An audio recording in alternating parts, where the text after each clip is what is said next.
Hello students.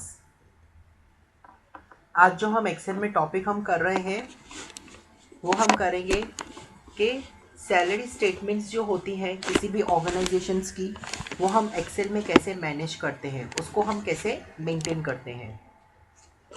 अभी salary को manage करने से पहले हमें क्या समझना है, हमें एक सैलरी स्ट्रक्चर होता है जिसको हमें क्या करना है समझना पड़ेगा। एक हमारा एम्प्लॉय होता है, उसका क्या होता है, एक उसके ऑर्गेनाइजेशन में जहाँ पे जॉब करता है वहाँ पे क्या होता है, उसका एक बेसिक सैलरी होता है। क्या होता है, उसका एक बेसिक सैलरी होता है। और बेसिक सैलरी में अभी समझो फॉर एग्जांपल एक एम्प्लॉय है जो क्या करता है, किसी ऑर्गेनाइजेशन में जॉब करता है। उसको बोला जाता है कि आपकी जो बेसिक सैलरी रहेगी वो कितनी रहेगी, 5000 रहेगी। क्या रहेगी, 5000 रहेगी, जो क्या है एक बहुत कम अमाउंट रहेगा। क्या आपको लगता है 5000 में वो एम्प्लॉय काम करेगा? नहीं, क्योंकि ये सिर्फ क्या है, उसका ये बेसिक सैलरी है। बेसिक सैलरी में कंपनीज में क्या होते हैं, हमारे ऐड होते हैं। क्या ऐड होते हैं, हमारे अलाउंसेस ऐड होते हैं। क्या होते हैं, हमारे अलाउंसेस क्या होते हैं, ऐड होते हैं। जिसमें से हमारा एक अलाउंस होता है कौन सा, HRA। क्या है हमारा, HRA। HRA क्या होता है, हमारा हाउस रेंट अलाउंसेस। इसको हम क्या बोलते हैं, इसको हम बोलते हैं कौन सा हमारा अलाउंसेस है, हाउस रेंट अलाउंसेस। अभी ये हाउस रेंट अलाउंसेस क्या होता है, देखिए हाउस रेंट अलाउंसेस मीन्स, अभी फॉर एग्जांपल एक हमारा एम्प्लॉय है जो हमारे सिटी से बाहर रहता है, तो वो क्या डेली क्या अपने घर पे जा पाएगा? क्या नहीं। वो क्या करता है, जिस कंपनी में समझो हमारे कंपनी में वो क्या करता है, जॉब करता है, तो हमारी कंपनी के नियर बाई वो क्या करता है, एक अपार्टमेंट ले लेता है जहाँ पे वो रहता है।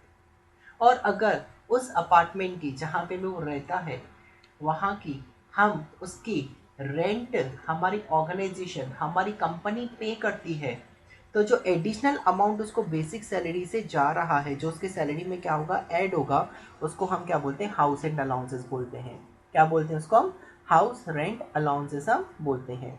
अभी कभी कभी हो सकता है वो जो हाउस रेंट होती है वो हम फुल उसको दे दें जितनी वो रेंट पे करता है। कभी हम उसको बोलते हैं कि हाफ आप पे कीजिए, और हाफ क्या करेगा, हमारी कंपनी आपको क्या करेगी, प्रोवाइड करेगी 50%। वैसे भी हो सकता है।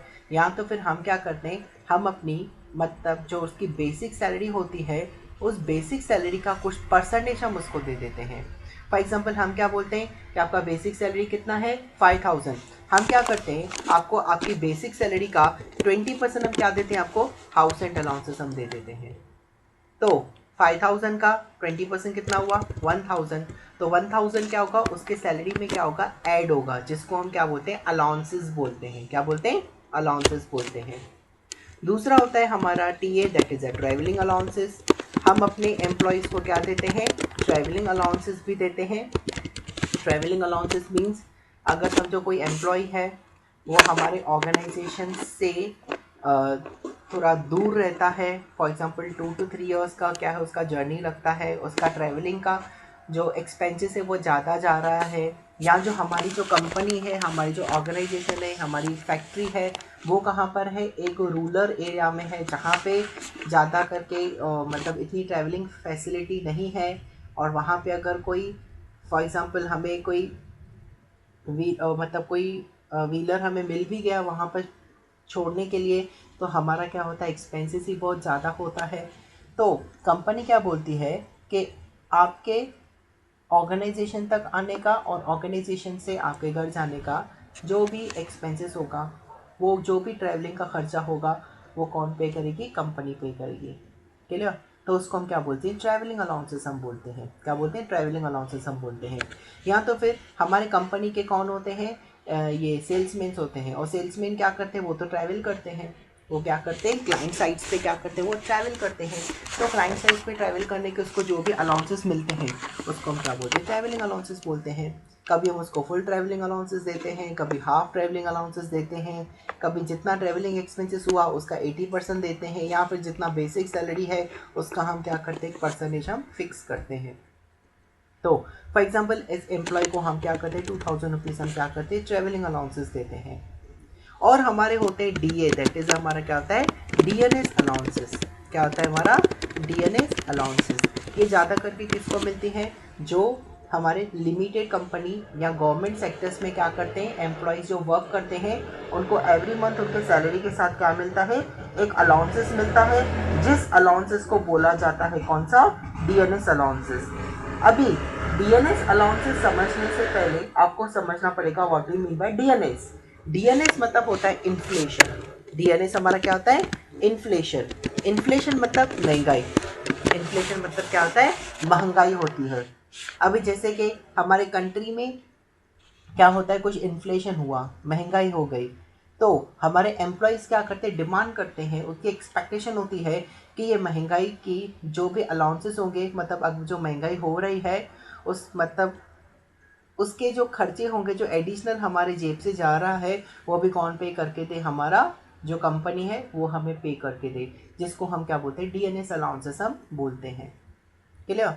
अभी ये डीएनएस अलाउंसेस देते क्यों हैं, कंपनी अपने एम्प्लॉयज़ को देती क्यों है।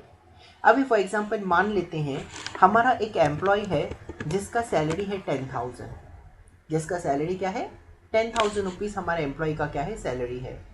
क्लियर। अभी फॉर एग्जांपल हमारे कंट्री में इन्फ्लेशन हो गई, बहुत महंगाई बढ़ गई। आज हम ओनियन लेने जाते हैं तो ओनियन का रेट हो रहा है 150 रुपीज़ पर केजी। आज हम टोमेटोज लेने जा रहे हैं तो टोमेटोज हमें मिल रहे हैं 100 रुपीज़ पर केजी। क्लियर।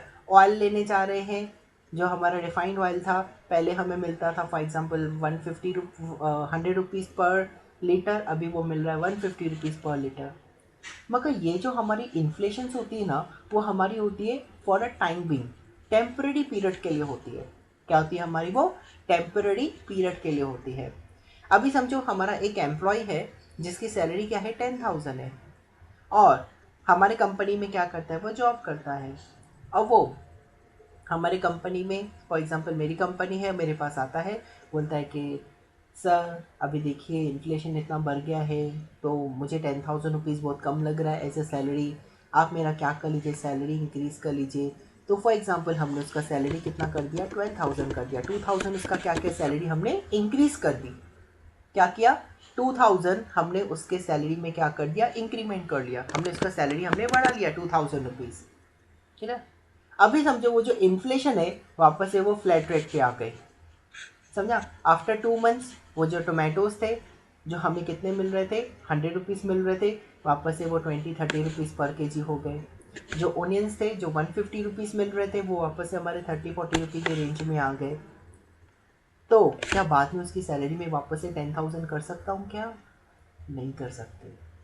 एक बार सैलरी हाइक हो गई, हम सैलरी डिक्रीज़ नहीं कर सकते किसी भी एम्प्लॉय की। तो कंपनी क्या करती है, सैलरी इंक्रीमेंट नहीं करती है, सैलरी नहीं बढ़ाती है। Instead of increment of salary वो क्या करती है, अपने एम्प्लॉयज़ को बोलते हैं कि हम क्या करते हैं, आपको डीएनएस अलाउंसेस देते हैं। क्या देते हैं, डीएनएस अलाउंसेस, मतलब इन्फ्लेशन के आपको क्या दे रहे हैं, अलाउंसेस दे रहे हैं, और वो आपको 2,000 रुपीज़ आपको क्या दे देगी, इन्फ्लेशन अलाउंसेस दे देगी। फॉर एग्जाम्पल नेक्स्ट मंथ वापस से क्या हुआ, इन्फ्लेशन कंट्रोल में नहीं हुई, आपको फिर से आपको 2,000 मिलेंगे, मगर वो सैलरी नहीं होगी, सैलरी आपकी 10,000 ही रहेगी। आपको ये क्या मिल रहा है, एडिशनल अलाउंसेस मिल रहे हैं।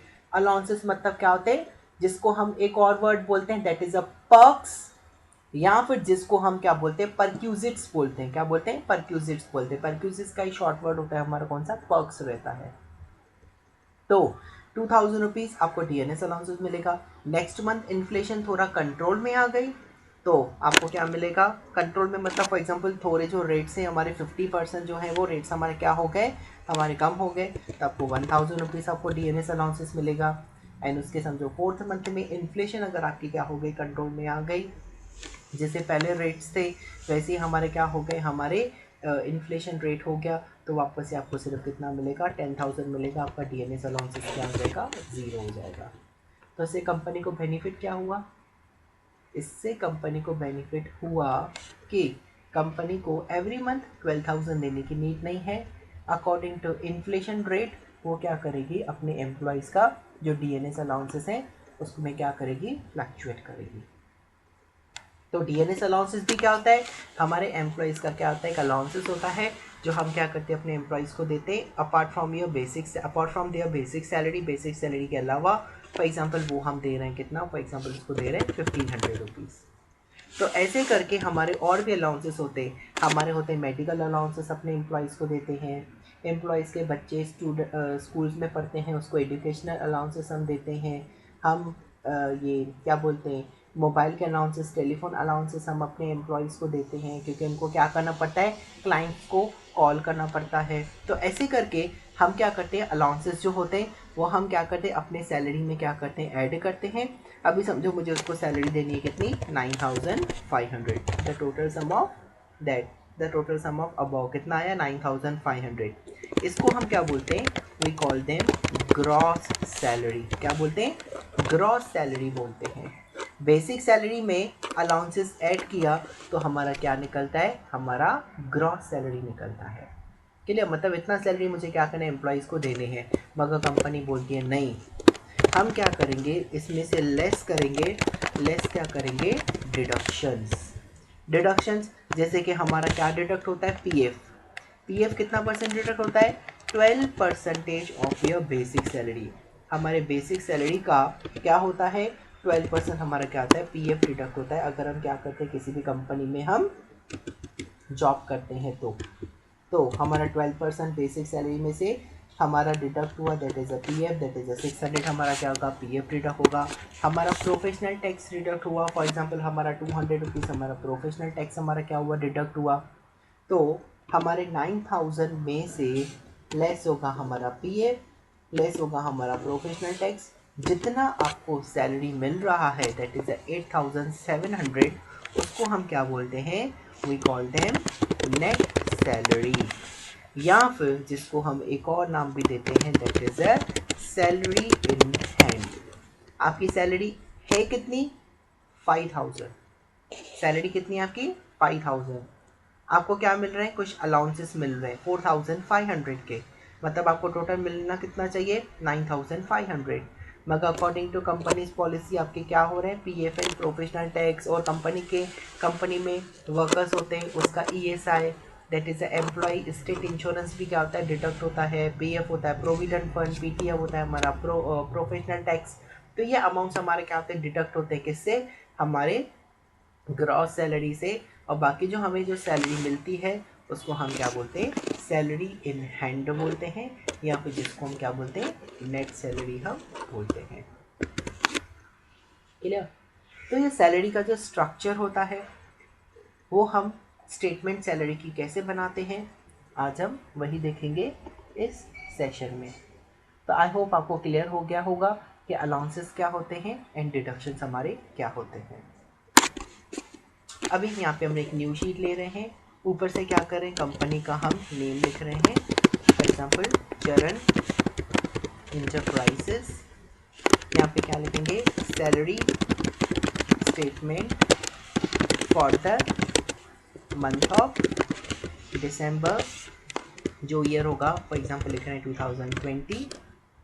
यहाँ पे क्या करेंगे, यहाँ पे लिखेंगे एम्प्लॉय कोड, एम्प्लॉय जो होते हैं उनका क्या होता है, एम्प्लॉय कोड होता है हर एक कंपनी में। इसके बाद हम एंटर करते हैं नेम ऑफ द एम्प्लॉय का नाम क्या है। इसके बाद अगर आपको और भी फील्ड्स आपको चाहिए कि एम्प्लॉय कौन से डिपार्टमेंट से बिलोंग करता है, कौन से ब्रांच में हमारा वर्क करता है, तो आप चाहे तो वो भी आप लिख सकते हैं। इसके बाद हम स्टार्ट करेंगे क्या, हमारी बेसिक से, हमारे एम्प्लॉय की बेसिक सैलरी कितनी है। बेसिक सैलरी के बाद हम लिखेंगे कि उनको कौन से अलाउंसेस मिल रहे हैं। एक मिल रहा है हमारा HRA, that is a house rent allowances. एक हमें मिल रहा है एम्प्लॉयज़ को हमारे मिल रहा है क्या, DA, that is a DNS allowances अपने एम्प्लॉयज़ को दे रहे हैं। और इसके बाद हमारा ग्रॉस सैलरी कितना होगा, ग्रॉस सैलरी के बाद हमारा कितना PF डिडक्ट हो रहा है, एंड हमारा कितना नेट सैलरी होगा जो हम अपने एम्प्लॉयज़ को हम पे करेंगे। तो यहाँ पे हमने 2 अलाउंसेस लिए हैं और एक हमने क्या लिया, डिडक्शन लिया है। ऐसे आपके जितने भी अलाउंसेस होंगे, आपके जितने भी डिडक्शंस होंगे, वो हम क्या करेंगे, हम यहाँ पे मेंशन करेंगे हेडिंग्स में। यहाँ पे हम क्या करेंगे, एम्प्लॉयज़ यहाँ पे नेम्स हम लिख रहे हैं, एम्प्लॉय ID, और यहाँ पे एम्प्लॉयज़ के नेम्स हम एंटर कर रहे हैं। यहाँ पे क्या करेंगे, एम्प्लॉय का बेसिक सैलरी फॉर एग्जांपल 15,500, 23,600, 12,900, 11,500, 14,300, 17,500, 16,600, 18,000, इसके बाद हम लिख रहे हैं यहाँ पे 12,500 एंड 11,900। यहाँ पे हमने क्या किया, एम्प्लॉयज़ का बेसिक सैलरी लिखा।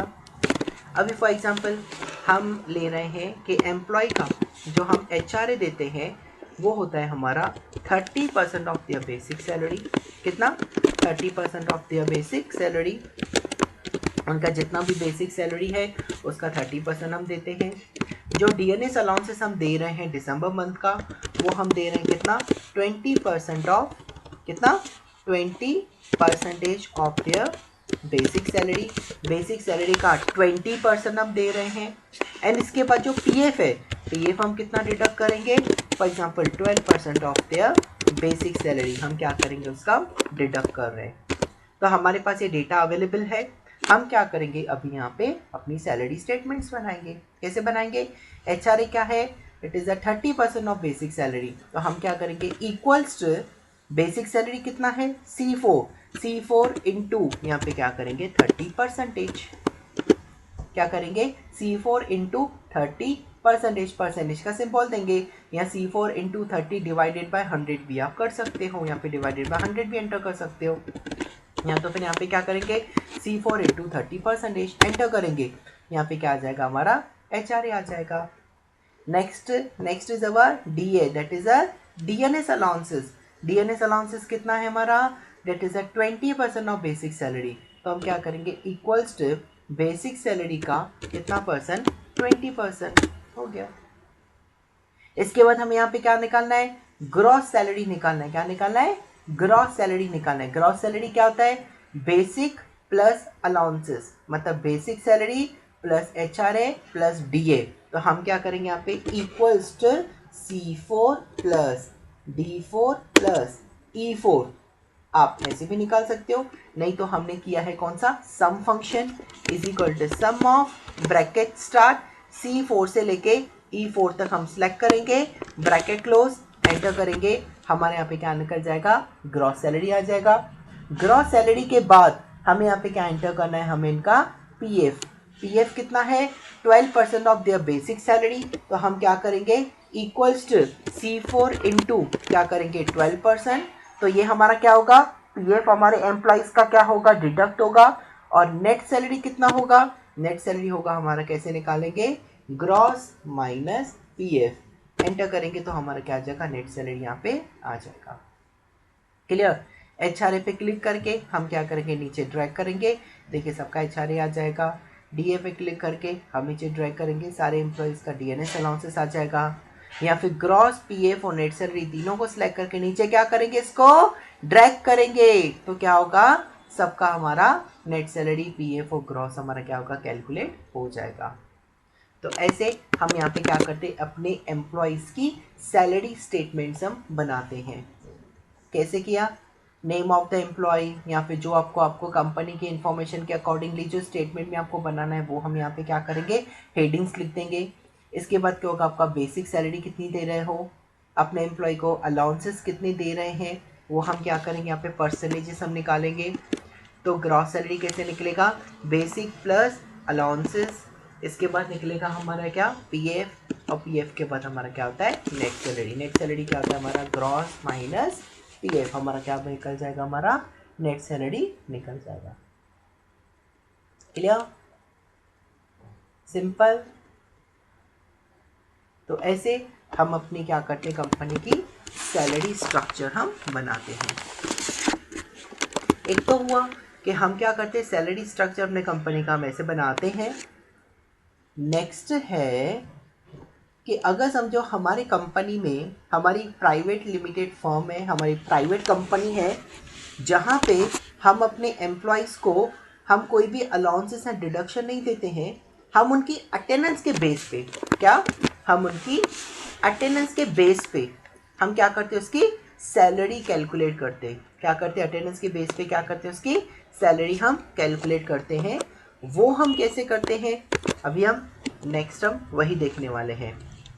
यहाँ पे हम क्या करेंगे, देखिए हम एक और शीट हम यहाँ पे बना रहे हैं जहाँ पे हेडिंग हम यही दे रहे हैं, अपने ऑर्गेनाइजेशन का name Charan enterprises, salary statement for the month of December, employ code, name and basic salary. ये भी हम अपने एम्प्लॉय की यहाँ से क्या करते हैं, कॉपी कर लेते हैं। अभी यहाँ पे हम क्या बोलते हैं कि हम अपने एम्प्लॉय को कोई भी अलाउंसेस डिडक्शन कुछ नहीं देते हैं। यही हमारे क्या होता है, हमारे कंपनी का, यही हमारे क्या है, हमारे कंपनी का पेमेंट है जो हम अपने एम्प्लॉयज़ को हम दे रहे हैं, मतलब यही पेमेंट दे रहे हैं, कोई भी हमारा अलाउंसेस एंड डिडक्शंस हमारे नहीं है। मगर यहाँ पे हम लिख रहे हैं कि हमारे जो एम्प्लॉयज़ है वो कितने दिन एब्सेंट हुए थे, कितने दिन हमारे एब्सेंट हुए हैं। संजय मैं बोलता हूँ 2 days एब्सेंट है, Girish 3 days absent, Sudhir 0 days absent, Pooja for example 4 days absent, Jay 2, नीलम 2, अमित 1, अनिल एक भी दिन नहीं, कमल 1 day and Rajesh 2 days। Clear? तो यहाँ पे हमने क्या दिए हैं, हमने नंबर ऑफ एब्सेंट डेज हमने यहाँ पे क्या किया, हमने एंटर किया है। क्लियर? अभी ये जो हम एम्प्लॉयज को हम सैलरी दे रहे हैं वो हम कितने डेज की दे रहे हैं, पहले तो हम वो कैलकुलेट करेंगे। आप बोलेंगे हमें पता ही नहीं है। देखिए ऊपर हमारा दिया हुआ है, क्या दिया हुआ है, मंथ, कौन सा मंथ है, दिसंबर। दिसंबर में कितने डेज होते हैं, 31 डेज। कितने डेज होते हैं, 31 डेज। मतलब ये जो सैलरी है वो सैलरी हमारे कितने डेज की है, 31 डेज की है। क्या होती है, 31 डेज की होती है, 31 डेज की होती है। हाँ बाकी जो 4 वीक ऑफ्स होते हैं, संडे या फिर जो भी इनका क्या होता है वीक ऑफ होता है, वो भी हमारा क्या होता है, पेड सैलरी में जाता है।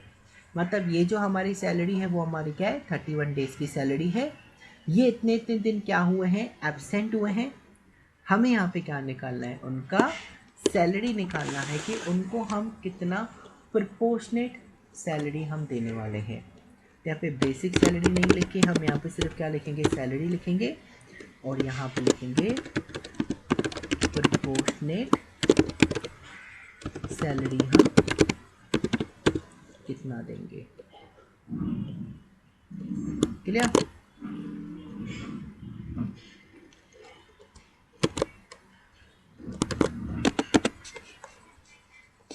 अभी यहाँ पे हमें क्या निकालना है, प्रोपोर्शनेट सैलरी निकालना है। अभी सैलरी हम कैसे निकालेंगे, देखिए वैसे हम ऐसे कैलकुलेशन कैसे करेंगे, देखिए 15,500 संजय को हम सैलरी दे रहे हैं 31 डेज की, तो 29 डेज की उसको सैलरी हम कितनी देंगे, 29 क्यों, क्योंकि वो 2 दिन क्या था, एब्सेंट था। तो आप क्या बोलेंगे, सर हम ऐसे कैलकुलेट कर सकते हैं, equals to 15,000 divided by 31, 15,500 divided by 31। C4 divided by 31 करेंगे तो क्या निकलेगा, हमारा एक दिन का सैलरी निकलेगा।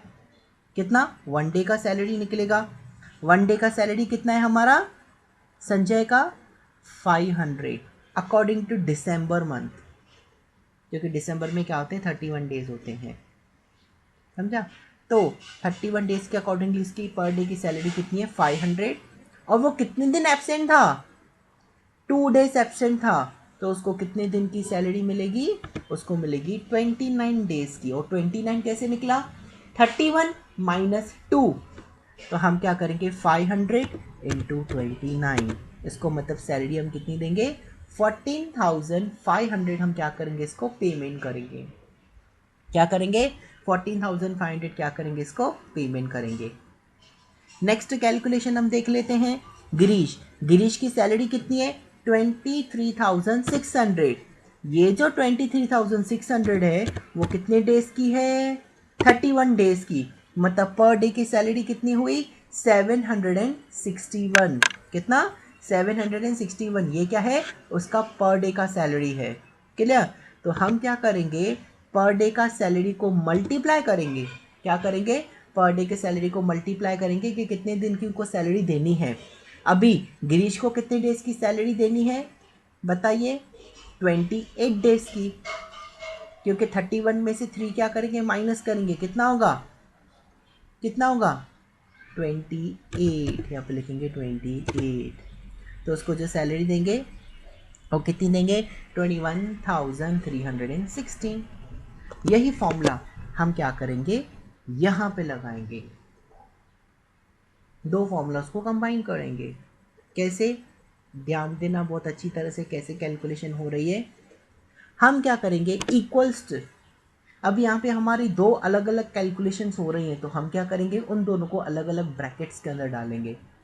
हम क्या करेंगे, पहले हम ब्रैकेट ओपन करेंगे और यहाँ पे लिखेंगे 15,500 डिवाइडेड बाय 31 ब्रैकेट क्लोज। मतलब क्या हुआ, इससे हमारा क्या कैलकुलेशन होगा, एक दिन का सैलरी, जितना सैलरी है उसको डिवाइडेड बाय क्या करेंगे, 31 करेंगे, तो क्या निकलेगा, हमारा पर डे का सैलरी निकलेगा।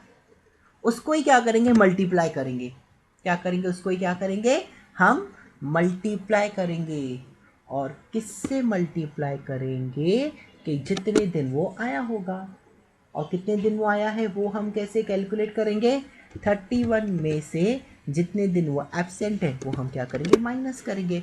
31 माइनस D4, D4 क्यों लिखा, क्योंकि हमें क्या करना है, नीचे हमें इसको ड्रैग करना है, ड्रैग करना है मतलब क्योंकि सबका 2 डेज एब्सेंट नहीं है, जो यहाँ पे हम 2 लिखे। जैसे सैलरी देखो सबकी डिफरेंट डिफरेंट थी, तो यहाँ पे क्या लिखा था, C4 हमने लिखा था। वैसे ही सबका एब्सेंट डेज भी क्या है, यहाँ पे डिफरेंट है, तो उसके लिए यहाँ पे क्या करेंगे, D4 लिखेंगे।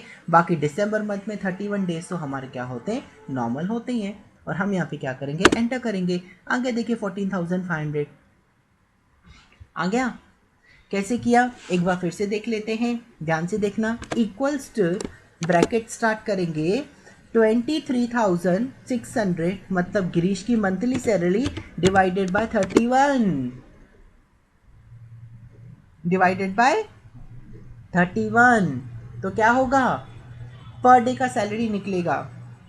इसको मल्टीप्लाई करेंगे, मल्टीप्लाई कैसे करेंगे, किससे करेंगे, 31 माइनस 3, 31 माइनस 3 मतलब टोटल दिन हमारे दिसंबर मंथ के क्या है, 31 है। कितने डेज होते हैं दिसंबर में, 31, उसमें से 3 डेज वो क्या था, एब्सेंट था।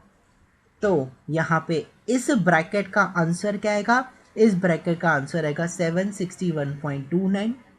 इस ब्रैकेट का आंसर क्या आएगा, इस ब्रैकेट का आंसर आएगा 28। और इन दोनों को जब हम क्या करेंगे, मल्टीप्लाई करेंगे, तो हमारा आंसर आएगा 21,316। कैसे किया, एक बार फिर से देख लेते हैं। Equals to, bracket start, salary divided by total number of days on a month. एक दिन का सैलरी निकालने के लिए जितना सैलरी है डिवाइडेड बाय 31 करेंगे, उसको ही मल्टीप्लाई करेंगे, वापस से ब्रैकेट स्टार्ट करेंगे, कितने दिन वो एब्सेंट था, और कितने दिन वो एब्सेंट था वो निकालने के लिए हम क्या करते हैं, सॉरी कितने दिन वो प्रेजेंट था उसको मल्टीप्लाई करते हैं। तो कितने दिन प्रेजेंट था वो निकालने के लिए हम क्या करते हैं, total number of days minus absent days. अब यहाँ पे देखिए, एक भी दिन वो एब्सेंट था नहीं, तो 31 माइनस 0, तो क्या आंसर आएगा 31। एक दिन का सैलरी डिवाइडेड बाय 31 किया, फिर इसको मल्टीप्लाई भी क्या करेंगे, 31 से करेंगे, तो आंसर आएगा 12,900। उसको सिलेक्ट करके यहाँ पे क्या करेंगे, नीचे हम ड्रैग करेंगे।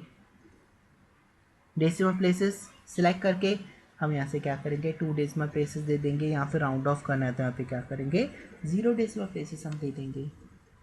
हो गई हमारी कैलकुलेशन। क्लियर?